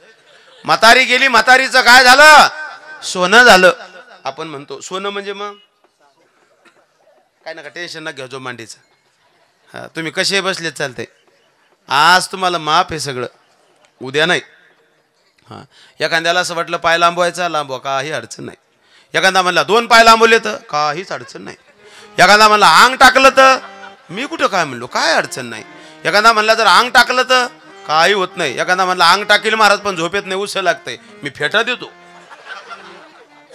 फक्त इथं या कारण महाराज म्हणतात पडून राहीन ते ठाई. इथं निसते बसले तरी कल्याणे. चला म्हणून जास्त टेन्शन घेऊ नका. हा मी पाहिलं की पोरं पटपट मांड्या घालतात. मला भेता काय ठेव मला भ्या लागले म्हणल्यावर अवघड होईल. चला ऐका मी काय बोलायला लागलो. हा अरे बरं झालं म्हातारीचं सोनं झालं. सोनं झालं म्हणजे काय झालं? सुख झालं. म्हणजे आपण सोन्याला काय म्हणतो मग? सुख म्हणतो. तुम्हाला अजूनही मान्य नाही सोनं सुख म्हणतात आहे का नाही? चला मी दुसरा दृष्टांत देतो. एकदा भजन करा. विठ्ठल विठ्ठल विठ्ठल विठ्ठल विठ्ठल.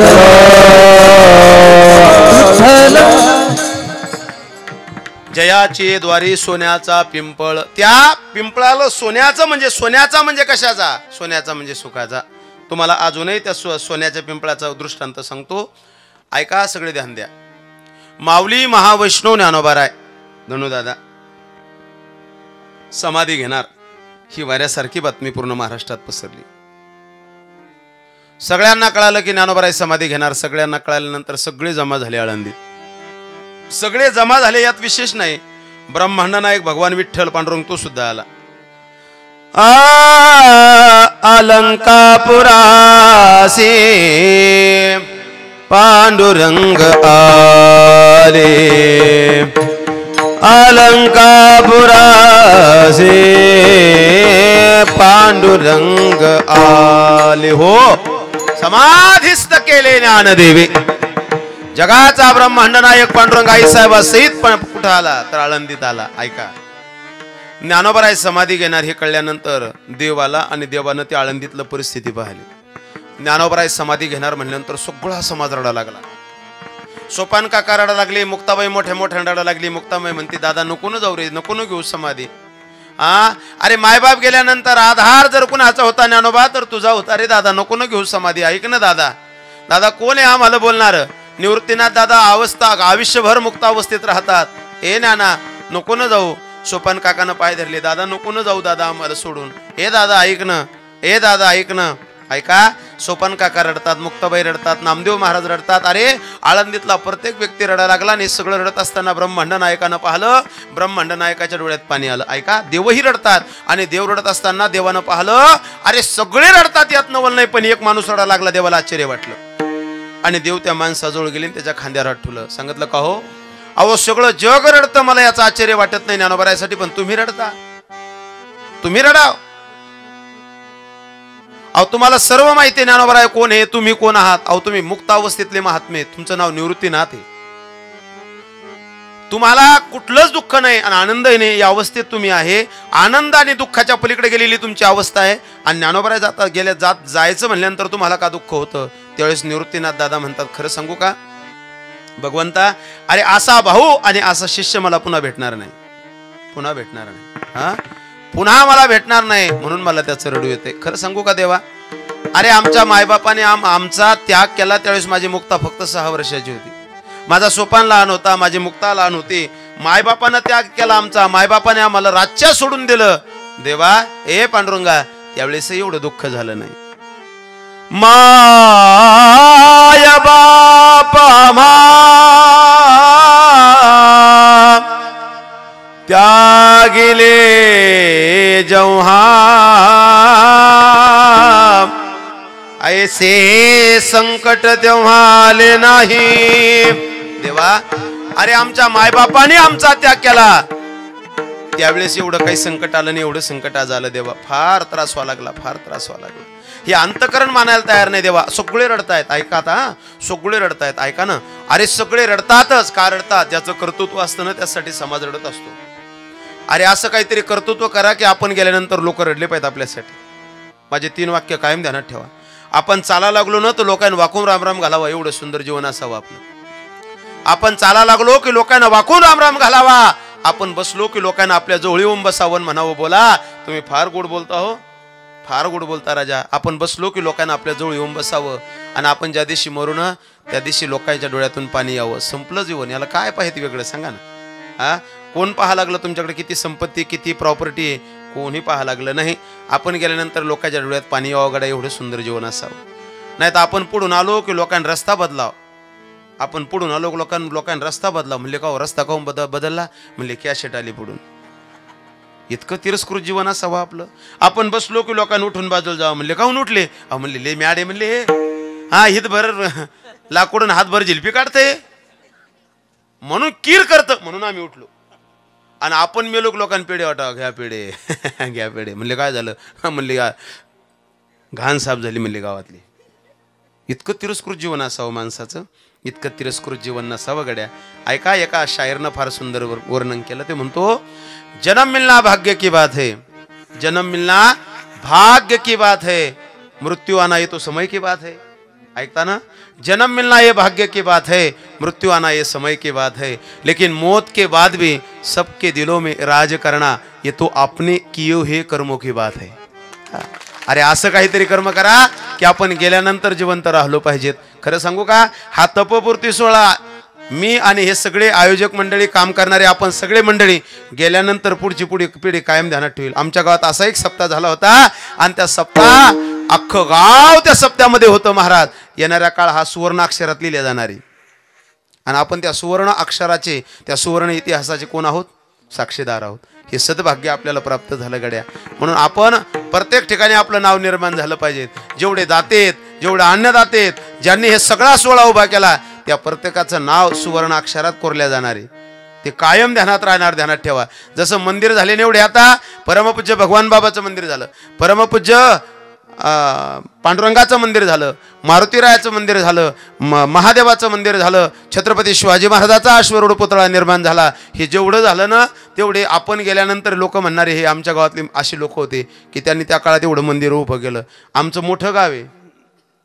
सगळा समाज रडा लागला, आपल्यासाठी सुद्धा समाज रडला पाहिजेत. अरे ज्ञानोबरायासाठी समाज रडतो, त्याच्याही पुढे मी सांगतो. इतकं कर्तृत्व असावं की समाज रडतो हे विशेष नाही.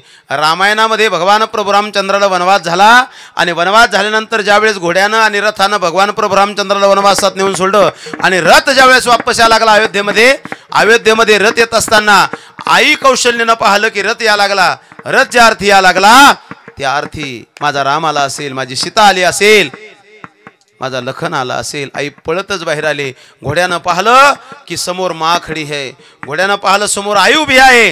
घोडे रडत होते आणि मानानं सांगत होते, माँ अंदर चली जा, माँ नहीं लाया तेरे राम को, माँ अंदर चली जा. अरे इथं माणसासाठी माणसं रडतील यात नवल नाही, इथं माणसासाठी जनावरं रडतात. ही इथली कर्तृत्व आहे. इतकं सुंदर कर्तृत्व असावं. चला मला पुढं सांगायचं, ऐका, पुढं सांगायचं ऐका. परमपूज्य श्रीमंत संत श्री भगवान बाबा नारायणगडावरून ज्यावेळेस खाली उतरले, सगळ्यांनी सांगितलं इथं तुम्ही राहायचं नाही. आणि मग आपल्या गुरुगादीला परमपूज्य भगवान बाबाने नमस्कार केला. आणि नमस्कार केल्यानंतर भगवान बाबा मनातल्या मनात म्हणतात, गुरुदेव आता पुन्हा या गडावर येणं अशक्य आहे. हात जोडले आणि जड अंतकरणानं डोळ्यात पाणी आलं भगवान बाबाच्या आणि खाली उतरले. भगवान बाबा आयुष्यभर ज्या पिपळाच्या झाडाखाली बसले ना, त्या झाडानं पाहिलं की हा महात्मा आता पुन्हा इथं येणार नाही. आणि जर पुन्हा महात्मा येणार नाही आणि पुन्हा जर ही सावली जर या महात्म्यावर माझी पडणार नसेल तर मग ही सावली आणि मी कोणासाठी जगायचं.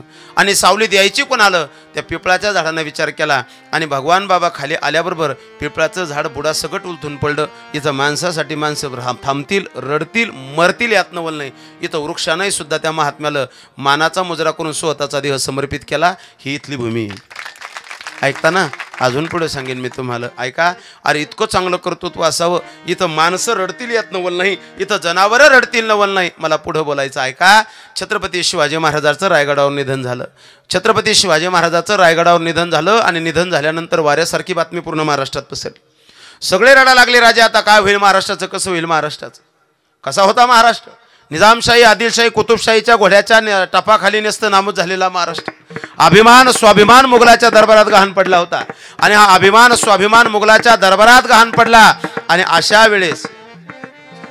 वेळेस शिवनेरीवर काय झालं तर छत्रपती शिवाजी महाराजांचा जन्म झाला. वाघाच्या जातीची पोलादी छातीची जगात वैभवशाली, वाघाच्या जातीची पोलादी छातीची जगात वैभवशाली. माझ्या राजाची जयंती झाली, शिवरायाची जयंती आली. राजाची जयंती झाली, शिवरायाची जयंती आली. माझ्या राजाची जयंती आली, शिवरायाची जयंती आली. माझ्या राजाची जयंती आली, शिवरायाची जयंती आली. वाघाच्या जातीची पोलादी छातीची, जय हो. वाघाच्या जातीची पोलादी छातीची जगात वैभवशाली. माझ्या राजाची जयंती झाली, शिवरायाची जयंती आली. माझ्या राजाची जयंती आली, शिवरायाची जयंती आली. माझ्या राजाची जयंती आली, शिवरायाची जयंती आली. स्वराज्य स्थापनेचा टिळा मस्तकी लाविला, स्वराज्य स्थापनेचा टिळा मस्तकी लाविला. सह्याद्रीच्या शिरावरी भगवा विजयाचा रोविला, शिरावरी भगवा विजयाचा रोविला. मावळ छान गहीन गमन किमया नारी केली, मावळ छान गहीन गमन किमया नारी केली.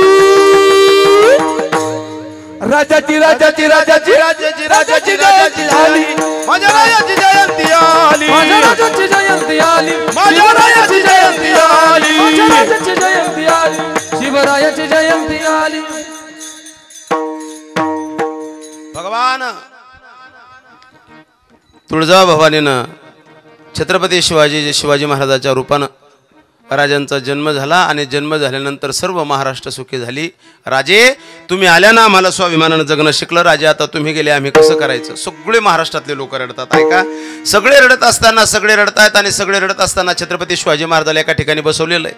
आणि बसवलं असताना त्या छत्रपती शिवाजी महाराजांसंग 24 तास राहणारा वाघ या नावाचा कुत्रा विचार करतो, आज असं काय घडलं की सगळा महाराष्ट्र जागा आहे आणि माझा राजा माझा छत्रपती झोपला. असं तर कधीच घडलं नाही.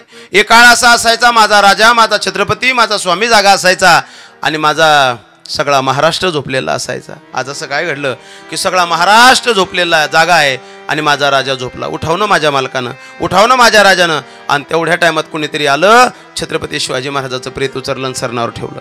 सरणावर ठेवल्याबरोबर सरणाला आग लावली. कुत्र्यानं विचार केला, ज्या अर्थी सरणाला आग लावली त्या अर्थी आता माझा राजा काही जगात राहिला नाही. मग माझा राजा जळतोय ना, माझा मालक जळतोय ना, माझा स्वामी जळतोय ना, माझा छत्रपती जळतोय ना, तर मग मी शाबूत कुणासाठी राहायचं आणि कोणापुढे शेपूट हलवायची. बस मलाही जगायचं नाही. पुत्र पळत पळत गेलं आणि सरनात उडी मारून स्वतःचा देह समर्पित केला. इथं माणसासाठी माणसं मरतील न यात नवल नाही राजा हो. इथं माणसासाठी जनावरांना स्वतःचं बलिदान देतात. या भूमीची विशेषता आहे. एवढं चांगलं कर्तृत्व माणसाचं असावं.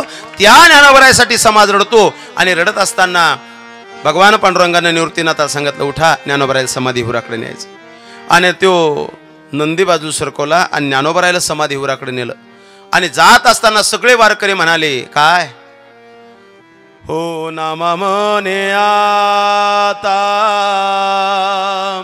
लोपला दिनकर, नामा मने आता लोप गोपाला दिनकर बाप ज्ञानेश्वर बैजावया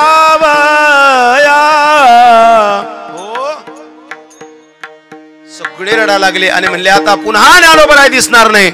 सगळे समोर त्या विवराकडे पळा लागले आणि पळणाऱ्यामध्ये ऐका एक बाई होती, तिचं नाव रुक्मिणी माता. आईसाहेबही पळा लागल्या. पळता पळता वारकरी म्हणाले अरे ती बाई चालली, तिला बाहेर अडवा, योग्याची समाधी आहे, स्त्रीला हात जाऊ देऊ नका. म्हणून वारकऱ्यांनी वैष्णवांनी आईसाहेबाला अडवलं.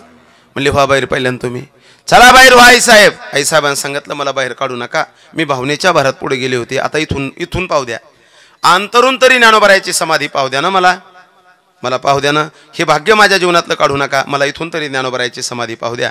सगळ्यांनी सांगितलं नाही तुम्ही भावने खोसाल आणि त्या समाधीवराकडे जासाल आईसाहेब, तुम्हाला बाहेर जावं लागेल. आईसाहेबांनी सांगितलं मी तुमच्या पाया पडते, अरे मी वचन देते इथून हलणार नाही. वारकरी म्हणले द्या वचन. आणि मग वारकऱ्यांना हात पुढे केला ना, आईसाहेबांनी वचन दिलं मी वचन देते इथून मी हलणार नाही. समाधी पूर्ण झाली, दगड लावून घेतला. निवृत्तीनाथ आणि भगवान पांडुरंग बाहेर आले. सगळे वारकरी ज्याच्या गावाला गेले आणि पांडुरंग रुक्मिणी मातेजवळ आले आणि म्हणले अहो चला आपल्या घरी, आता झालं काम. त्यावेळेस ते आईचे शब्द आहे, म्हणले मालक येऊ कसं, कारण मी काय दिलं, मी वचन दिलं मला येता येणार नाही. अगं म्हणले चाल ना, नाही म्हणले मी वचन दिलं की इथून हलायचं नाही. मग जिथं ती माऊली उभी राहिली तिचं नाव रुक्मिणी. रुक्मिणी म्हणजे लक्ष्मी, लक्ष्मी म्हणजे पैसा आणि पैसा म्हणजे सोनं. मग जिथं ती रुक्मिणी उभी राहिली तिथंच तो पिंपळ आहे. जयाची द्वारी सोन्याचा पिंपळ, तो सोन्याचा पिंपळ आहे. ही ज्ञानोबारायची काय आहे, श्रीमंती आहे. विठ्ठल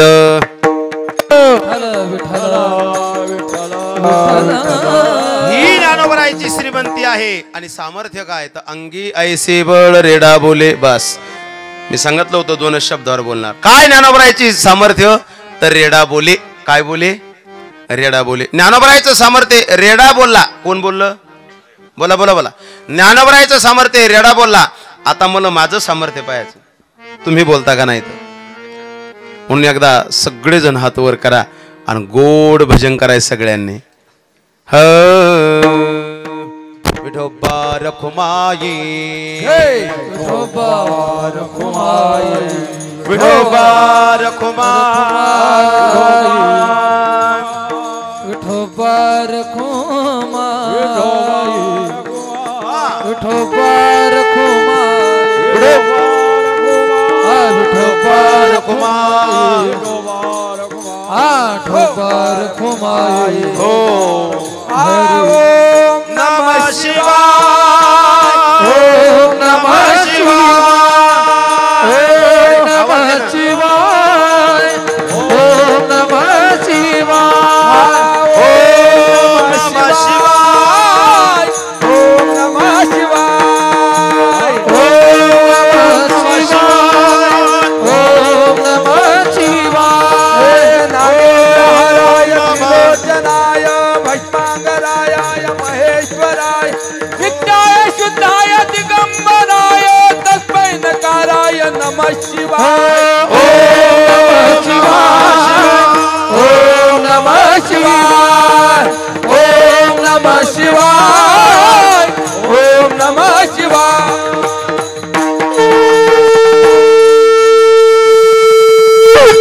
जय हो. 10:30 वाजलेत. फक्त शेवटचं अर्ध उदाहरण देणार आणि थांबणार.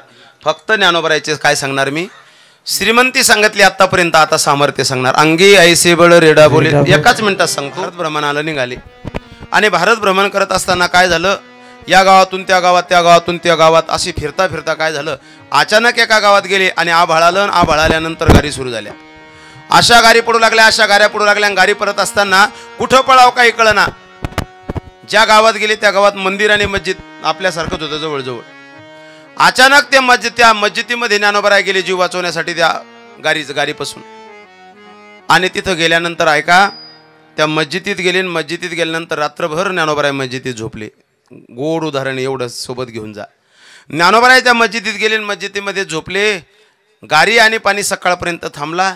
सगळे लोक सकाळी जागे झाले आणि जागे झाल्यानंतर जे मुसलमान बांधव होते ते सुद्धा जागे झाले आणि त्यांना कळालं की रात्री या आपल्या मस्जिदीमध्ये काही साधू गेले. मुसलमान बांधवांचा नियम आहे, त्यांच्या मस्जिदीत दुसऱ्याला ते जाऊ देत नाही, त्यांचा नियम आहे तो नियम सगळ्यांनी पाळला पाहिजेत. पण त्या मुसलमान बांधवांना कळालं की आमच्या मस्जिदीत कोणीतरी गेलं, त्यांना राग आला आणि रागाच्या भरात ते सगळे जमा झाले. ते म्हणले क्यों जी सुनते हो, म्हणले क्या हमारे मस्जिद में कोई साधु गया है और हमारी मस्जिद नापाक हो गई है, निकालो बाहर उनको. निकालो बाहर म्हणल्यानंतर सगळे मुसलमान बांधव जमा झाले, कोणा काठी घे कोणा काय घे, म्हणले मारो सालो को, हमारे मस्जिद में गए, नापाक कर दिया हमारी मस्जिद.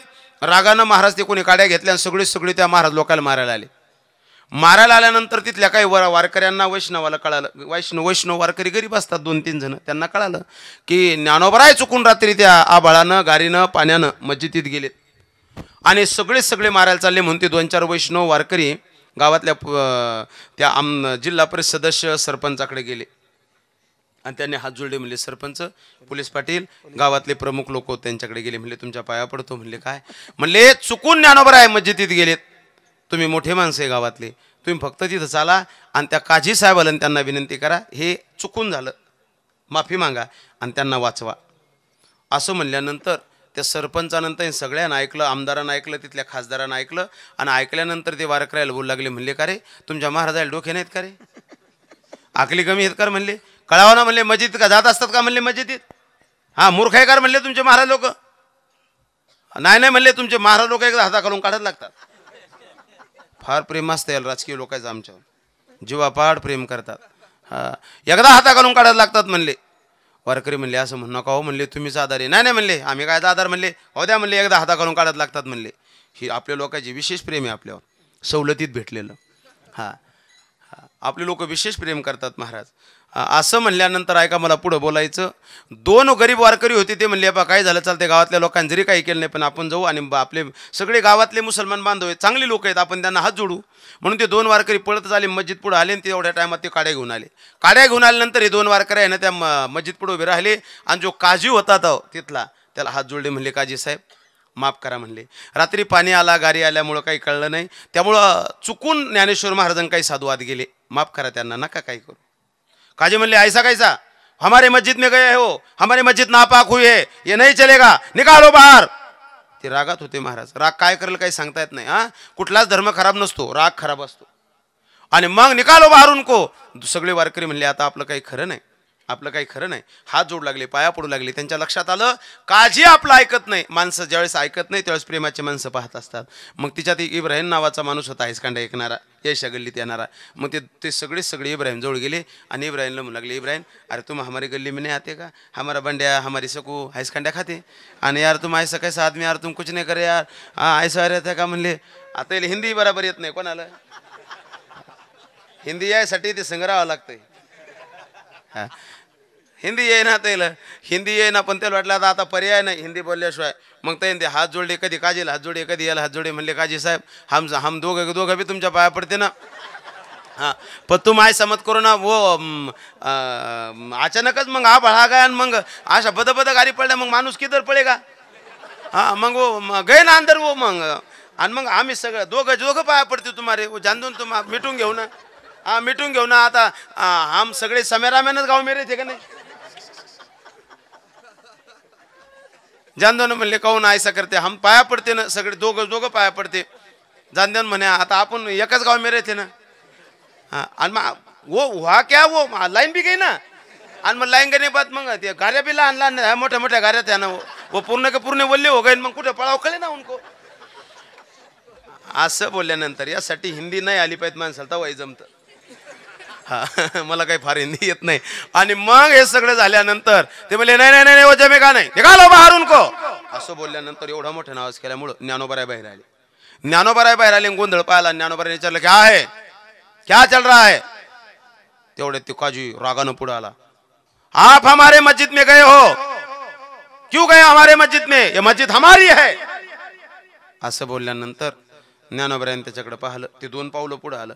ज्ञानोबरायन पाहिल्यानंतर ज्ञानोबराय तितकेच ताकदीने बोलले, किसकी मस्जिद है, किसकी मस्जिद म्हणल्यानंतर ते सगळे पुढे आले, हमारी मस्जिद है, हमारी मस्जिद म्हणल्यानंतर ज्ञानोबराय म्हणले आपकी मस्जिद है, कौन कह रहा है आपकी मस्जिद है, कोण कह रहा है आपकी मस्जिद. म्हणल्यानंतर काजीला कळालं हा माणूस विद्वान आहे, कोणीतरी महात्मा आहे. काजी महाराज 2 पावलं मागं सरकले. काजी साहेब 2 पावलं मागं सरकले. पण गावातले ते पोलीस पाटील, सरपंच आणि ते आपले ठरलेले लोक ते आले. ढवळे कपडेवाले. हा साधुबा हा का येडे हो का तुम्ही? आपली मस्जिद का आपली असती का म्हणले? डोक्याचा पत्ता नाही काय नाही म्हणले. काय प्रेम आपल्या लोकांचं. कोणाचाच राग नाही धरायचा आणि कोणीच वैरी नाही. आम्ही तो आपण न लुटा गैरू में का दम था. अरे आपले नालायक हे दुसऱ्याला बोलून काय फायदा आहे राजा हो. हा कोणी खराब नाही. आपले नालायक हे आपल्या लोकांना आपल्याच लोकांना मातीत घालणं लावलं. छत्रपती संभाजीराजाला पकडून देणारा त्यांचा सक्काच आला होता. मला इतिहास सांगायला टाईम नाही. इतिहास सांगण्यासाठी स्पेशल शिवजयंती. हा पकडून देणारा सक्का झाला होता. महाराणा प्रताप हल्दी घाटाचं युद्ध ज्यावेळेस हारले सक्का भाऊ शक्तिसिंग अकबराला जाऊन भेटला होता. त्यामुळे आपल्याला शिल्लक वैरी पाळायचं काम नाही. आपलेच भरपूर आहेत ऐका. आणि मग ज्ञानोबरायला तसं म्हणल्यानंतर ज्ञानोबरायन त्या काळात शब्दाला म्हणले अरे तुम्हाला आपलं तुपलं करत नाही. तुम्ही मूर्खाने बोलता. येणाऱ्या काळात तुम्ही गुलामीत जासाल रे. ज्ञानोबरायन दिलेला शाप येतो. आणि मग ज्ञानोबराय बोलल्यानंतर तो काजी म्हणाला क्या बोल रहे हो आप महाराज? ज्ञानोबराय म्हणले किसकी मस्जिद है? हमारी मस्जिद है. कौन कह रहा है? कौन कह रहा है? काजी ने विचारलं कौन कहता है आपकी मस्जिद है? ज्ञानोबराय विचारलं मग किसकी मस्जिद है? काजी ने विचारलं किसकी मस्जिद है? ज्ञानोबरायन मस्जिदीकडे पाहिलं आणि मस्जिदीला विचारलं बोल तू किसकी आहे? त्या मस्जिदीतून आवाज आला. भीत चालू शकते की नाही? भीत चालवली का नाही? मस्जिदीतून आवाज आला मैं ज्ञानोबराय की हो. असा आवाज आल्याबरोबर काजीनं हातच जोडले. याला म्हणायचं सामर्थ्य. अरे रेडा बोलतो हे विशेष नाही. अरे भीत चालते भीत बोलते हे ज्ञानोबरायचं सामर्थ्य. 2 कडवे झाले वेळ संपला म्हणून थांबतो. पुढचं कडवं जयाने घातली मुक्तीची गवांदी. त्या ज्ञानोबरायच्या दारामध्ये मुक्तीची पंगत आहे. का आहे म्हणले ते शुद्ध बीज आहे. करील ते काय नोहे महाराज म्हणले काय आहे तिथं? म्हणले तुका म्हणे तेथे सुका काय उणे. सुकाला काही उन नाही कुठं? साधूच्या दरबारात. म्हणून फक्त एक काम करारा हे समाधाने चित्ताची. या सरळ सरळ अभंगाचा अर्थ संपला. बर बर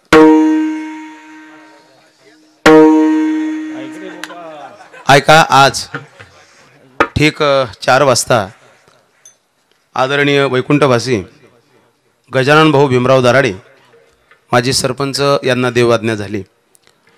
मी भगवान पांडुरंगाच्या चरणी प्रार्थना करतो त्यांना भगवान शिवशंकर त्यांच्या आत्म्यास शांती देव व त्यांच्या घरावर परिवारावर जो दुःखाचा डोंगर कोसळला त्या दुःखातून दराडे परिवाराला सावरण्याची शक्ती भगवान पांडुरंग देव एवढी प्रार्थना भगवान पांडुरंगाच्या चरणी करतो आणि याच ठिकाणी थांबतो. ऐका काही सूचना आहेत.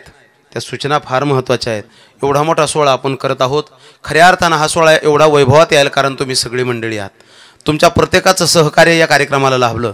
अगदी कमी पैशापासून तर जास्त पैशापर्यंत शारीरिक मेहनत आहे कोणाची. कोणी दिवसभर या मंडपात काम करत असतं. म्हणून तुमच्या सर्वांच्या मेहनतीला मी नमस्कार करतो.